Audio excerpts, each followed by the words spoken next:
Yo mga kamangki, for today's video, samahan nyo ulit akong mag-unbox ng another statue natin, no? From Good Smile Company, Papa Parade line. This time, si Killua Soldic, no? Nabase sa anime na Hunter x Hunter.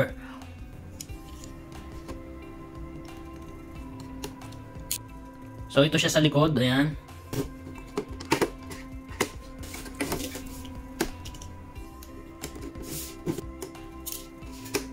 So tulad nga ng sabi ko, kung wala kayong mga cabinet display, pwede nyo siyang display na nandito lang sa box, pero pwede nyo tanggalin yung plastic sa loob para clear siya tingnan.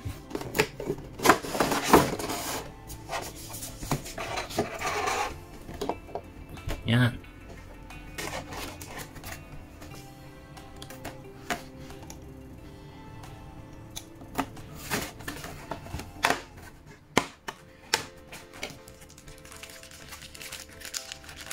Ito yung base niya. So, simple lang yung base niya, kulay black.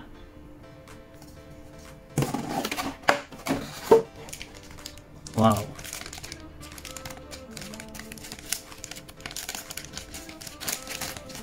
Siyempre, ito si Killua, yung isa sa pinaka the best or strongest character sa apat na bida ng Hunter x Hunter, no? Yan. Kita nyo naman, ang ganda kasi. Ito yung gusto kong form ni Killua, yung Godspeed, no? At dahil nga, isa sa pinakamalakas na Nen power user tong si Killua. Ito yung pinakamalakas na form niya, yung pinakamalakas na ability niya, yung Godspeed, no? Ang ganda ng kulay, tingnan nyo naman. Kaya niyang i-utilize yung power niya or yung kuryente sa pinakamalakas na form. Yan. At mas lalo siyang lumalakas at mas lalong bumibilis. Ang ganda ng kulay. Wow.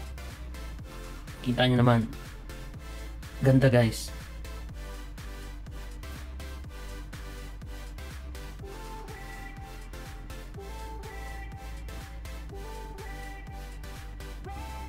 Kabit natin dito.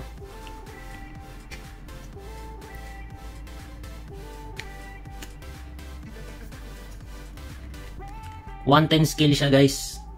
Medyo may kabigatan, no? Kasi gawa siya rin siya sa plastic or sa PVC. And gusto ko talaga yung effect na itong electricity niya. Wow. Malinis.